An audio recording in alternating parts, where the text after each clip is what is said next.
Have you ever stopped to think about how strange our traditional idea of retirement really is? For most of our lives, we're told there is a specific path we're supposed to follow.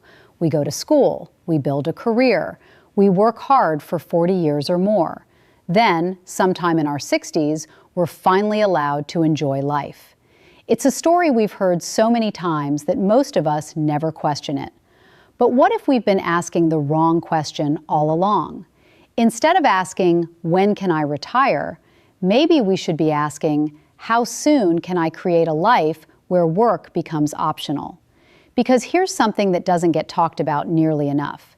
The average American retires around age 64, yet life expectancy hovers around the upper 70s. When you really think about it, that leaves a surprisingly small window of time to enjoy the freedom you've spent decades working toward. Now, I'm not saying life suddenly ends in your 70s. Many people live much longer, healthier lives. But none of us knows exactly how much time we have. And that's precisely why this conversation matters. Time is our most valuable asset. Not money, not investments, not job titles. Time. Money can be earned again. Investments can recover. Careers can be rebuilt.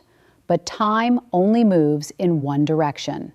That's why today I want to talk about something that has completely transformed the way many people think about work, wealth, and freedom. I want to show you how early retirement, or more accurately, financial independence, can become a realistic goal. Not through lottery tickets, not through overnight success, not through risky investments, but through a practical, step-by-step approach that anyone can begin implementing. Because financial freedom isn't reserved for millionaires, celebrities, or tech founders. It's available to ordinary people who make intentional decisions over time. And it all starts with understanding what retirement actually means. Many people think retirement is about reaching a certain age. It's not.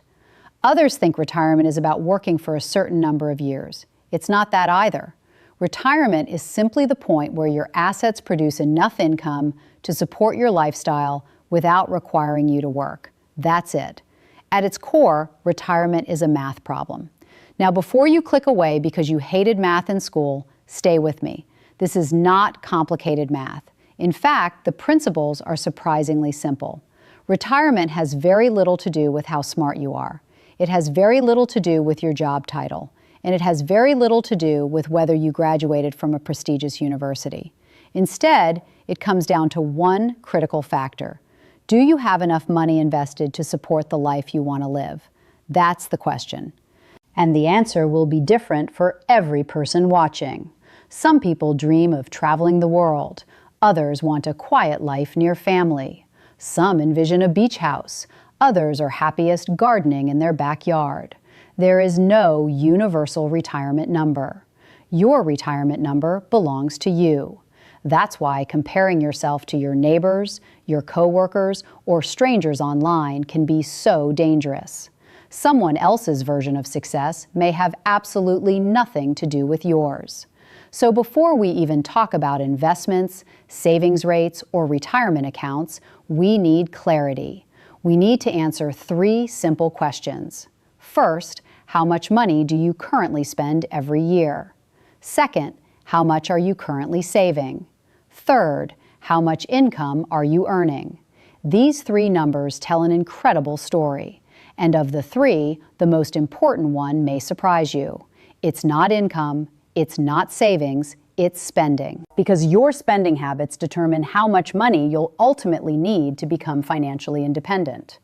Let's think about it this way. Imagine two people. The first person spends $40,000 per year. The second spends $80,000 per year. Who needs a larger investment portfolio to retire? Obviously, the person spending $80,000. They need their investments to generate twice as much income. This is why spending is so powerful. Every dollar you don't need to spend is a dollar you don't need your investments to replace.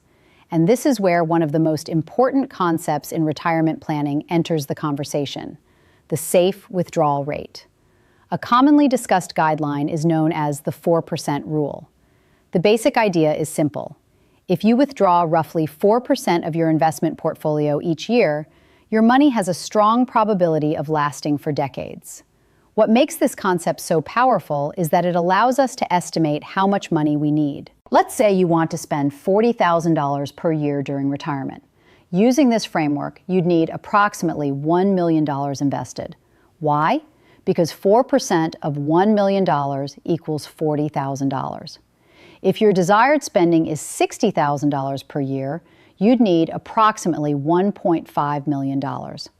If you want $80,000 annually, you'd need around $2 million. Suddenly, retirement becomes less mysterious. It's no longer some distant dream floating in the clouds. It becomes a target, a destination, a number. And once you know the number, you can build a plan. One shortcut many financial independence enthusiasts use is multiplying their annual expenses by 25. If you spend $50,000 per year, multiply it by 25. That gives you a target of approximately $1.25 million. Again, these are simplified estimates, not guarantees, but they provide a helpful starting point. And here's where things get exciting.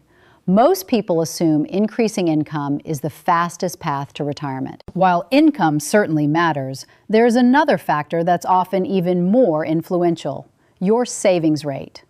Your savings rate is the percentage of your income that you're able to invest. And this is where the entire game changes, because increasing your savings rate creates a double benefit. First, you're investing more money. Second, you're spending less money. That means you're simultaneously building wealth faster while lowering the amount of wealth you ultimately need. Think about how powerful that is. You're moving toward the finish line while also bringing the finish line closer. That's why people pursuing financial independence pay such close attention to savings rates. Some save 30% of their income, others save 50%. A few extremely dedicated individuals save 70% or more. Now, let's be clear. Not everyone can achieve those numbers. Many families are dealing with real financial challenges: housing costs, healthcare expenses, childcare costs, student loans. The goal isn't perfection, the goal is progress. Even moving from a 5% savings rate to a 15% savings rate can dramatically change your future. And yet, the average American saves only a small percentage of their income each year. That's one reason so many people find themselves working far longer than they originally planned. Not because they're lazy, not because they're irresponsible, but because no one ever taught them how powerful saving can become when combined with time. Time and compound growth are extraordinary partners. Small decisions repeated consistently can create remarkable results. A single year doesn't seem significant. Neither does 2, or even 5. But 10 years, 20 years, 30 years, that's where lives begin to change. That's where options begin to appear. And ultimately, that's where freedom begins to emerge. The beautiful thing about financial independence is that it's not really about retiring. It's about choice. It's about waking up in the morning and deciding how you want to spend your time. It's about removing fear from financial decisions. It's about creating flexibility. And perhaps most importantly, it's about realizing that life doesn't have to be postponed until some arbitrary age. Because the goal isn't simply to retire from something. The goal is to build a life you don't constantly feel the need to escape from. Now let's take this conversation a step further. Let's imagine you're 30 years old today. You're ambitious, you're responsible, and you're asking yourself a question that millions of people quietly wonder about. Could I actually retire early? The answer may be more attainable than you think. Let's say your annual spending is approximately $40,000 per year.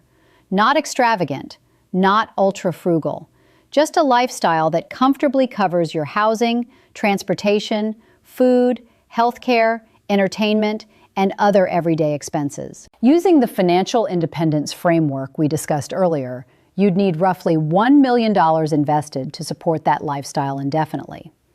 At first glance, that number can feel intimidating. $1 million sounds enormous. For many people, it sounds impossible. But here's what I've learned after years of helping people understand money. Large financial goals become much less intimidating when you break them into smaller pieces. Instead of staring at the mountain, focus on the next step. Suppose you already have $30,000 invested. That may not sound like much compared to $1 million, but it's actually an important beginning. The first dollars are often the hardest dollars. They represent habits, discipline, consistency, and those qualities matter more than the actual amount. Now imagine you invest consistently over the next decade while earning reasonable market returns. Suddenly, that $1 million target doesn't feel like some fantasy anymore. It starts looking like a mathematical possibility. And that's where many people experience a mindset shift. They stop seeing retirement as something that magically happens at age 65. Instead, they begin viewing it as a project they can actively influence, a project they can accelerate, a project they can design. The speed at which you reach financial independence depends largely on two variables: how much you save and how much you spend. Notice what isn't on that list: luck. Because while luck certainly exists, relying on it is not a strategy. Most people who achieve financial independence do so through deliberate choices repeated over many years. They understand something important. Every financial decision carries an opportunity cost. That doesn't mean you shouldn't enjoy your life, quite the opposite. I'm a big believer in spending money on things that genuinely bring you joy. But we should be intentional. Every dollar has a job. Every purchase reflects a priority. And when we begin aligning our spending with our values, amazing things happen. One of the greatest threats to financial independence is something called lifestyle creep. You may have experienced it yourself. You receive a raise, your income increases, and almost immediately your spending rises too. A slightly nicer apartment, a slightly newer car, more expensive vacations, more dining out, a few additional subscriptions. None of these choices seem dramatic individually, but together they can quietly consume every raise you ever receive. Before long, you're earning more money than ever before, yet somehow still feel financially stuck. That's lifestyle creep, and it's incredibly common. The challenge isn't that people earn too little. The challenge is often that spending expands just as quickly as income. Imagine filling a bucket with water while someone drills larger holes in the bottom. You may be pouring in more water, but the bucket never fills. That's exactly what lifestyle inflation can do to your finances. Now, this doesn't mean you should deny yourself every pleasure. Financial independence isn't about deprivation, it's about intentionality. There is a huge difference between spending money consciously and spending it automatically. The goal isn't to make your life smaller, the goal is to make your future bigger. Ask yourself this question: will this purchase improve my life enough to justify delaying my freedom? Sometimes the answer will be yes, and that's perfectly okay. But sometimes the answer may surprise you. You might discover that many purchases provide only temporary excitement while costing years of additional work. The newest luxury vehicle may feel exciting for a few months. The larger house may impress people for a while. The designer items may create a brief sense of satisfaction, but eventually those feelings fade. Freedom, on the other hand, tends to become more valuable with time. That's why many financially independent people focus less on appearing wealthy and more on becoming wealthy. Those are two very different goals.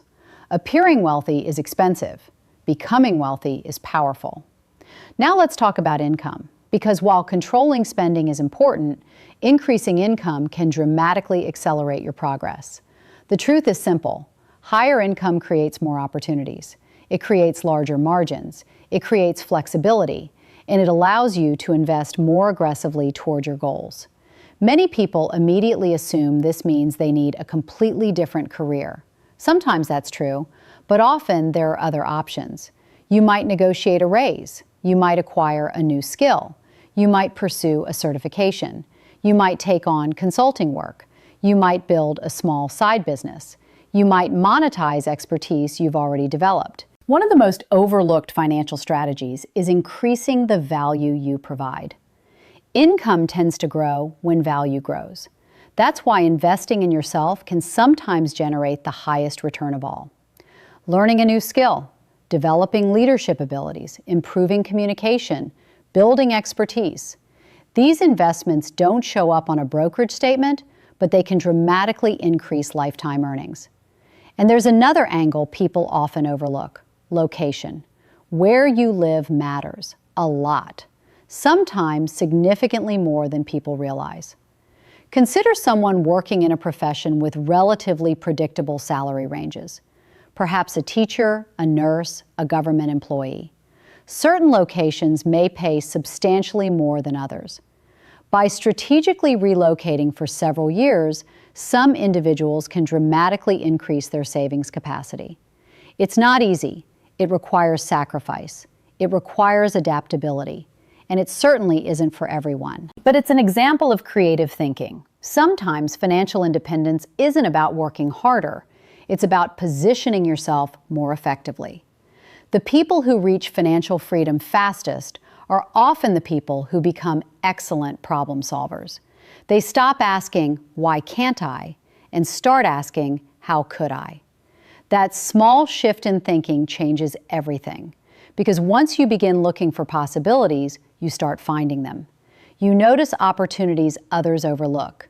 You discover options you never previously considered. And most importantly, you begin taking ownership of your financial future. One of the biggest myths surrounding wealth is that it's reserved for a special group of people. It isn't. Most financially successful individuals aren't financial geniuses. They're simply consistent. They make thousands of small decisions that align with long-term goals. And over time, those decisions compound.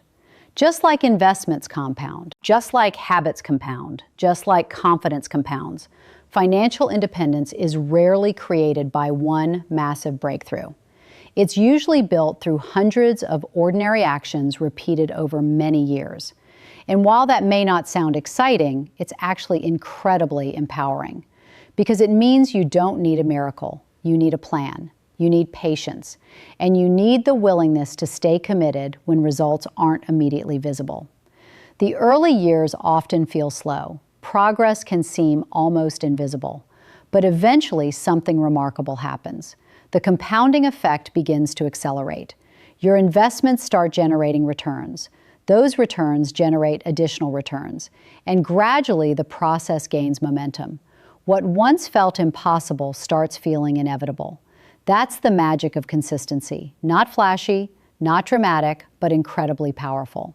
And perhaps that's one of the most important lessons money can teach us. Small actions matter.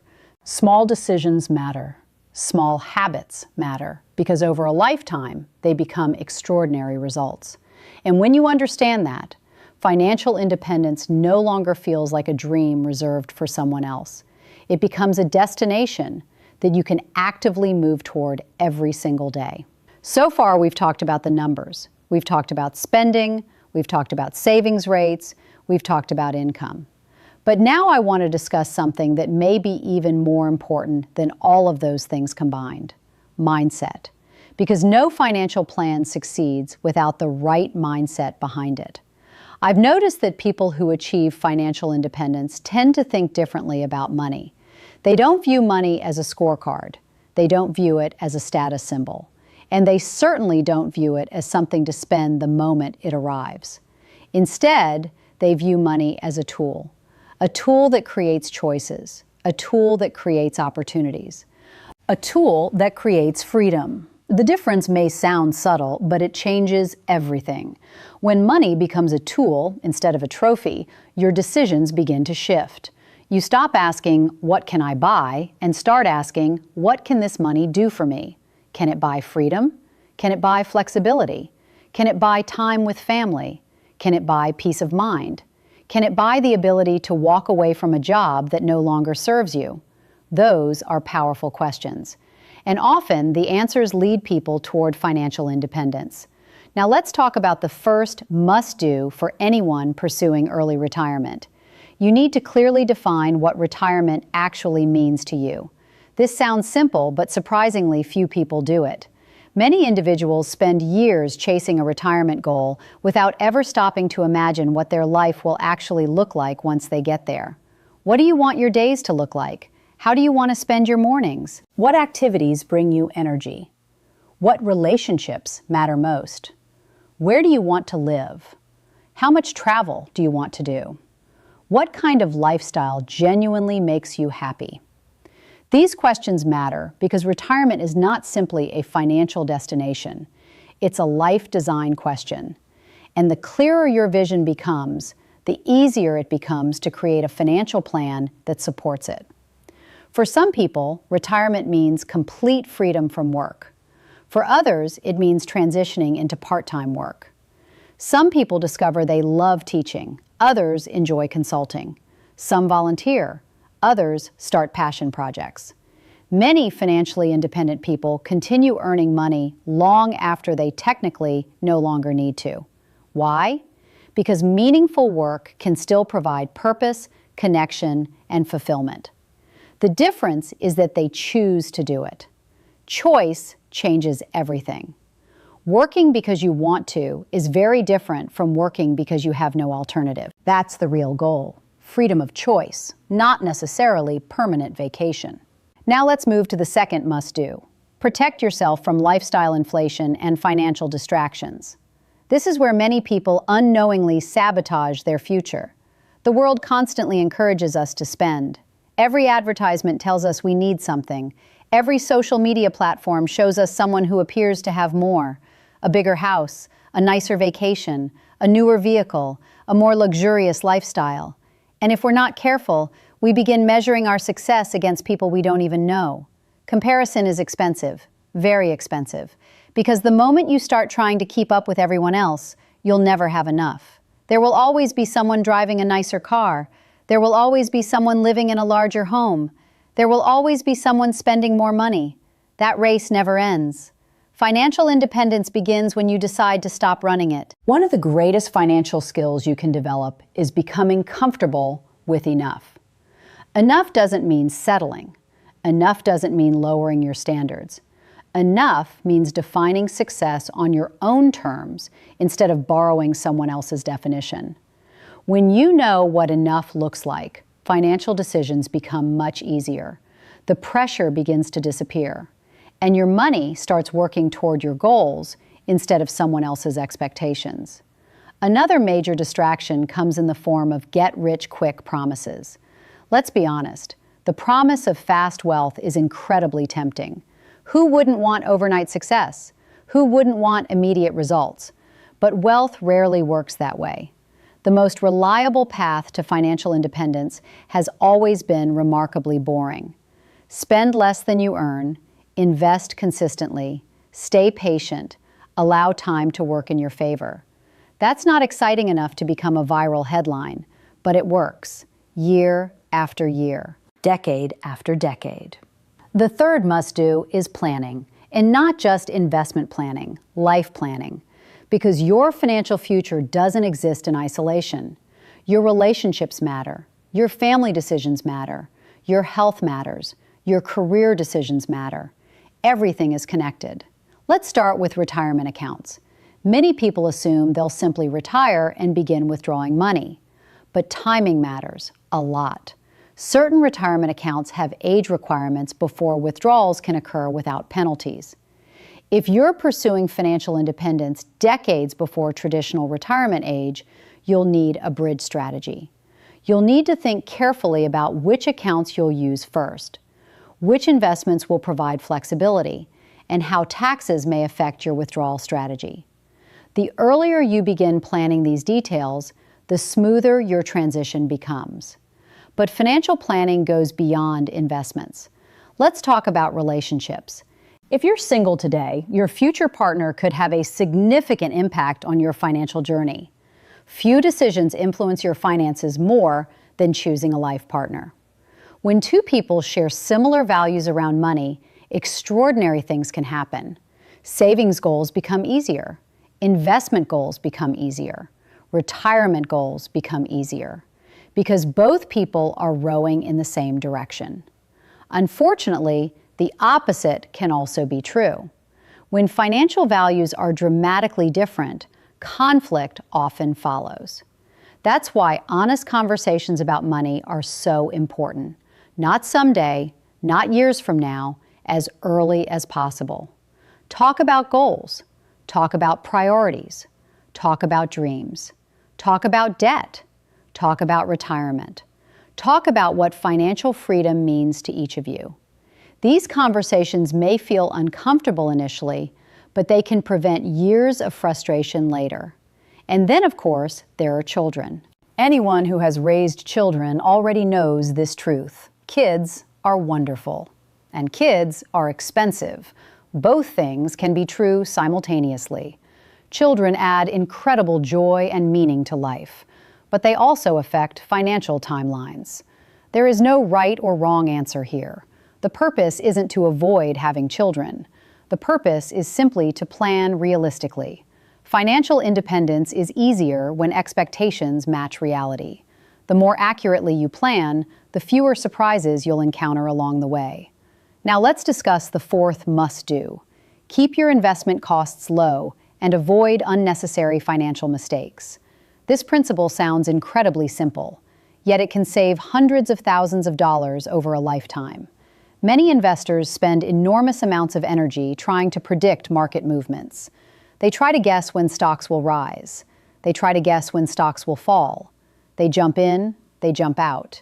They react emotionally to headlines. And unfortunately, many end up hurting their long-term returns. Successful investing often requires doing less, not more. Patience frequently outperforms activity. Consistency frequently outperforms prediction. The goal isn't perfection. The goal is participation. Markets will rise, markets will fall. There will be uncertainty, there will be headlines, there will be fear, there will be excitement. That's normal.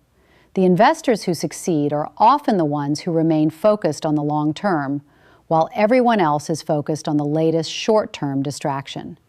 Low fees matter too. Every dollar paid in unnecessary fees is a dollar no longer compounding for your future. And compounding is one of the most powerful forces in personal finance. Small differences become large differences given enough time. Which brings us back to something we discussed earlier: time, the resource we can never replace, the resource that makes every other financial decision meaningful. Money matters because time matters. Financial independence matters because life matters. The purpose of building wealth isn't to accumulate numbers on a screen. It's to create a life filled with options. A life where fear doesn't control your decisions. A life where you can spend more time with the people you love. A life where you can pursue meaningful work instead of simply chasing a paycheck. A life where you can wake up excited about your day. That's the true promise of financial independence. Not luxury, not status, freedom. And the beautiful thing is that freedom doesn't arrive all at once. It arrives gradually. With every debt you eliminate, with every dollar you save, with every investment you make, with every intentional financial decision. Little by little, you build a stronger foundation. Little by little, you create more flexibility. Little by little, you move closer to the life you've imagined. And one day, you may discover something remarkable. The goal was never really retirement. The goal was creating the ability to choose. Choosing how to spend your time, choosing where to live, choosing what work you do, choosing the kind of life you want to build. And when you finally reach that point, you'll realize that financial independence was never just about money. It was about designing a life that feels truly rich.